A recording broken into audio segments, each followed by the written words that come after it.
लग्नानंतर होईलच प्रेम या मालिकेचा आजचा भाग म्हणजेच 18 मार्च या तारखेचा भाग आपण पाहणार आहोत. तर प्रेक्षकांनो, काय गंमत जम्मत, काय सुंदर भाग दाखवलाय ना आज खरोखरच. आणि शेवट तर एवढा भारी दाखवलाय की काव्या ही अतिशय सुंदर नटून थटून आलेली आहे आणि पार्थने तिच्या पुढे गजरा ठेवलेला आहे. तर प्रेक्षकांनो, इथे बघा, जीवा हा नंदिनीला हट्ट करतो की चकाचक बाई मी तुला साडी घालवतो आणि त्यावेळेस ती होकार देते आणि त्याला सांगते की साडीचं एक टोक तुम्ही धरा आणि बाहेर निघा, असं त्याला त्यावेळेस ती बाहेर काढते आणि म्हणते की साडी ही स्ट्रेट करायची आहे असं म्हणून त्याला बाहेर काढते आणि पटकन त्याच्या हातातून साडीचा टोक ओढून घेते आणि दार बंद करते. दार बंद केल्यानंतर आता म्हणते की कैसी रही असं विचारल्यानंतर हा जीवा बाहेर खूप वैतागलेला असतो आणि तो म्हणतो की चकाचक बाई चिटिंग आहे ही, हे तू व्यवस्थित वागत नाहीयेस. आणि तो म्हणतो की असं कुठं असतं का चकाचक बाई, जा, मी नाही तुझ्याशी बोलणार आणि असा एक दिवस येईल की तू मला अहो जीवात प्लीज थांबा ना असं म्हणशील आणि मी तुझ्याशी बोलणार नाही, तुझ्याजवळ थांबणारच नाही, जातो मी असं म्हटल्यानंतर नंदिनी आतमधून म्हणते जा जा, मी असं कधीही होऊच देणार नाही असं म्हटल्यानंतर ही साडी घालण्यासाठी आतमध्ये येते. तर प्रेक्षकांनो, इकडे बघा, पार्थ हा आंघोळ करून आलेला असतो आणि तो सध्या रोमॅन्टिक मूडमध्ये असतो आणि समोर काव्याला बघितल्याने तो तर अजूनच रोमॅन्टिक होतो आणि प्रेक्षकांनो इथं मात्र त्याची गफलत झालेली असते की ही रम्या असते, ती काव्या नसते. आणि त्यावेळेस तो समोर येतो आणि तिच्या अंगावर जे केसातलं पाणी आहे तो हाताने उडवायला लागतो आणि त्याच वेळेस रम्या त्याच्याकडे बघते आणि त्याला अगदी धक्काच बसतो की काव्याच्या ऐवजी ते रम्या कशी. आणि त्यावेळेस रम्या म्हणते की काय करतोयस पार्थ, असं म्हटल्यावर पार्थ म्हणतो की तू काय करतेस माझ्या रूममध्ये पहिलं सांग आणि तू काव्याची शॉल का घेऊन बसली आहेस. त्यावेळेस ती सांगते की काव्यानेच मला इथं बोलवलं आहे आणि तेवढ्यातच काव्या आतमध्ये येते आणि कॉफी असं करून जोरात ओरडते. मग त्यावेळेस आतमध्ये आल्यानंतर लगेच रम्या म्हणते की घे बाई तुझी शॉल, नाही तर माझ्यावर कोणीतरी उगाचच चिडायचं. असं म्हटल्यानंतर ती म्हणते कोण रागवतोय तुझ्यावर. तेव्हा ती सांगते की पार्थ. तेव्हा ती म्हणते काय हो देशमुख, कशाला चिडताय तिच्यावर, अहो मीच तर तिला इथं बोलवलं ना. त्यावेळेस पार्थ म्हणतो की मी रागवत वगैरे नव्हतो, माझा गैरसमज झाला होता. आणि तेव्हा ती विचारते की काय गैरसमज झाला होता. तेवढ्यात तो सांगणार त्यावेळेस लगेच रम्या विषय बदलते आणि म्हणते अरे वा काव्या, तुमच्या रूममध्ये खूप थंडी आहे आणि थंडीमध्ये एवढी मस्त गरमागरम सिनेमन कॉफी, खरंच खूप छान. पार्थ, तू खरंच खूप लक्की आहेस की तुला काव्यासारखी बायको मिळाली.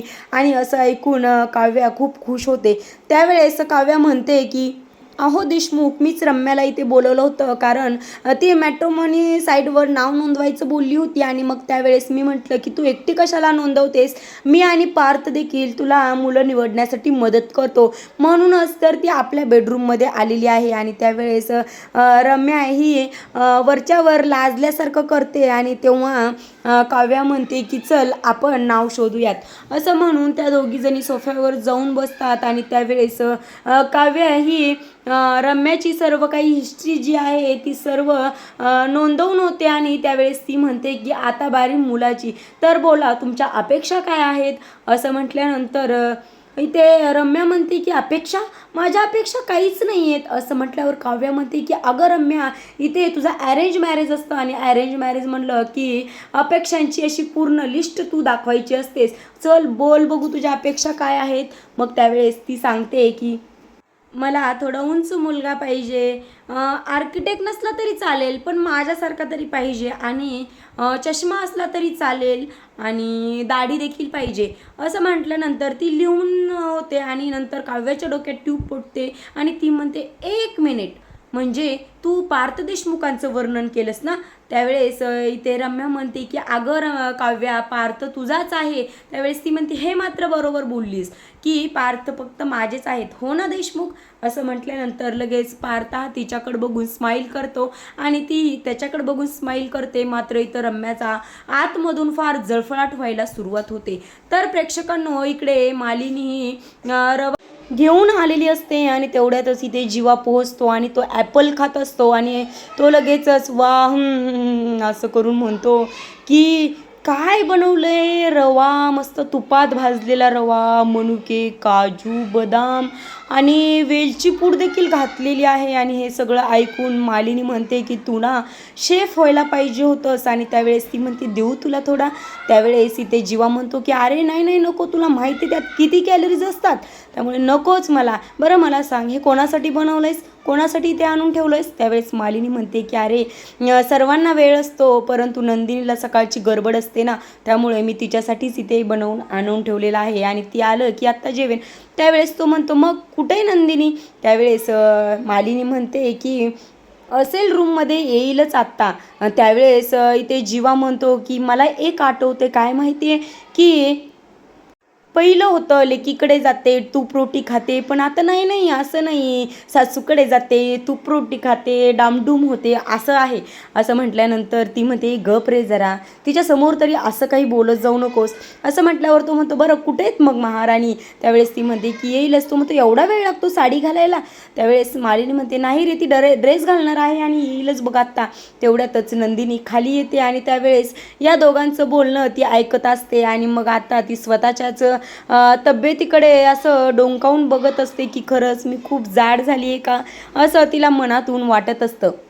आता प्रेक्षकांनो बघा, इथे काव्याने काही मुलांची लिस्ट काढून दिलेली असते. आणि त्यावेळेस इथे ही रम्या जी आहे ती लॅपटॉपवरती बघत असते. तेव्हा वसुंधरा म्हणते की काय ग, किती वेळ झालं मी बघते त्या लॅपटॉपमध्ये डोकं घालून बसली आहेस, किती वेळ झालं? त्यावेळेस ती सांगते की अगं आई, मला पार्थने तर शॉर्ट लिस्ट काढून दिलेली आहे काही मुलांची, आणि त्यामुळे मी त्यातील एक मुलगा सिलेक्ट करते. त्यावेळेस वसुंधरा म्हणते म्हणजे तू आता तुझ्या लग्नासाठी कापायला बकरा शोधलीस म्हणायचं? असं म्हटल्यावर ती म्हणती एक्झॅक्टली तसंच. रम्या आता वसुंधराला फोटो दाखवते आणि त्यावेळेस तो मुलगा बघून ती म्हणते ए नाही अगं बघ तो कसा दिसतोय, त्याला दाढीही नाही आहे आणि तुला तो अजिबात शोभणार नाही. असं म्हटल्यानंतर रम्या म्हणते आई तुला माहिती आहे ना, मला फक्त पार्थ शोभून दिसतो, मला दुसरा कुठलाही मुलगा शोभून दिसणार नाही. परंतु अगं त्याच्या फोटोखाली काय लिहिलंय ते बघ ना, आपल्यासाठी ते महत्त्वाचं आहे.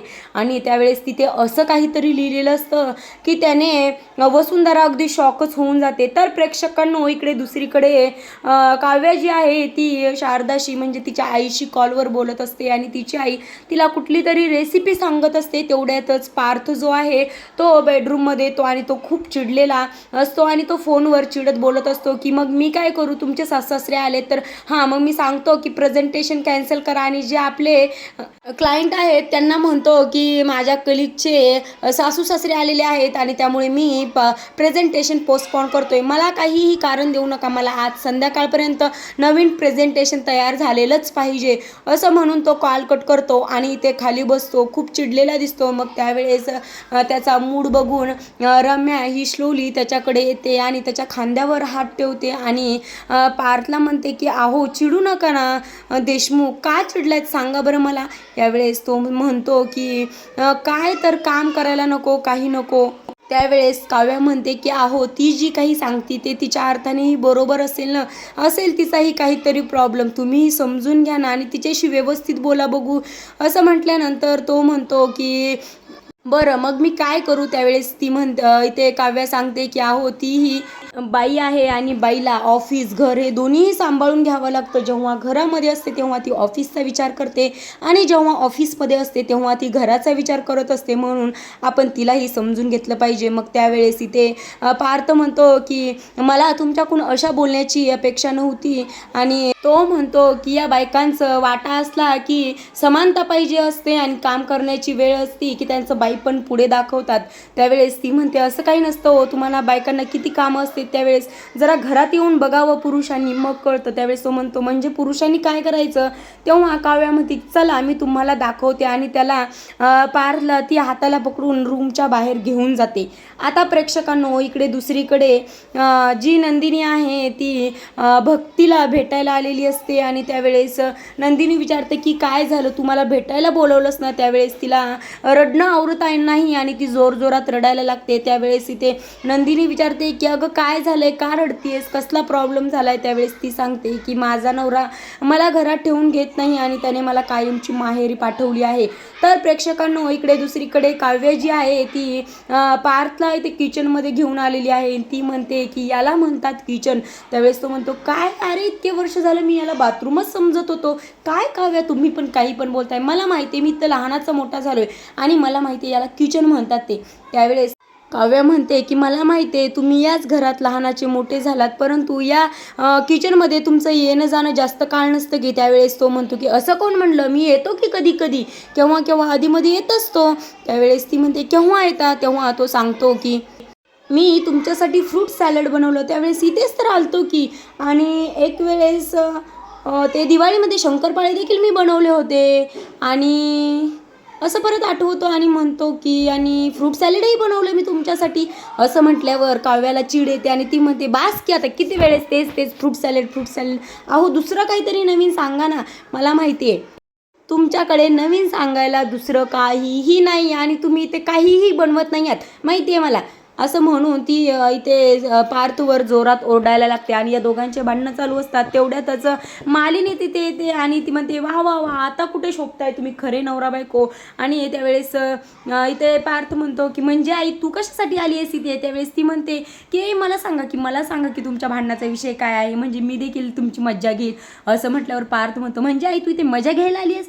त्यावेळेस ती म्हणते हो म्हणजे काय मज्जाच तर घ्यायला आली आहे ना, बरं सांगा की मला. मग त्यावेळेस काव्या सांगते की मला असं वाटतं की प्रत्येक पुरुषांनी किमान आठवड्यातील 2 दिवस तरी किचनमध्ये यायलाच पाहिजे. आणि त्यावेळेस मालिनी म्हणते हो जिवा येत नाही का. तेव्हा इथे पार्थ चिडून म्हणतो की गप्प बस तू, तुझा नवरा कधी येतोय सांग. त्यावेळेस ती म्हणते हां पॉईंट आहे माझा नवराही कधीच येत नाही किचनमध्ये. त्यावेळेस तो म्हणतो मग मीही किचनमध्ये कधीच येणार नाही. तेव्हा इथे काव्या चिडून बोलते की किचनमध्ये यायला पाहिजे, आम्हालाही वाटतं आम्हालाही सुट्टी असावी, आम्ही विकेंड एन्जॉय करावा. आणि असं भरपूर काय काय त्याला ती ऐकवत असते आणि दोघीजणी मिळून त्याची भरपूर मजा घेत असतात. त्यावेळेस इथे काव्याने भरपूर काही ऐकून झाल्यानंतर इथे मालिनी जोरजोरात टाळ्या वाजवते. मग ते वा वा वा काय बोललीस काव्या तू. असं म्हटल्यानंतर इथे पार्थ चिडून म्हणतो आई तू जरा शांत बस ग, तू काय टाळ्या वाजवीस, इथं काय आम्ही बॉक्सिंग करतोय का, तर तू आम्हाला चेस करायला आली आहेस. असं म्हटल्यानंतर या दोघी जणी हसायला लागतात.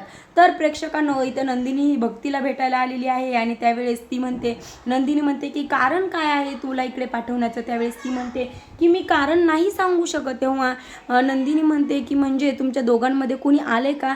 त्यावेळेस ती म्हणते हो तिसरं आलंय, ते म्हणजे माझं वजन आणि माझ्या वजनामुळेच मला इकडे पाठवलंय त्यांनी आणि तो सतत मला माहेरी जायला सांगवतोय. त्यावेळेस नंदिनीला विश्वासच बसत नाही. ती म्हणते काय वजनामुळे, बरं ठीक आहे मी तुझ्या नवऱ्याशी जरा एकदा बोलून बघते.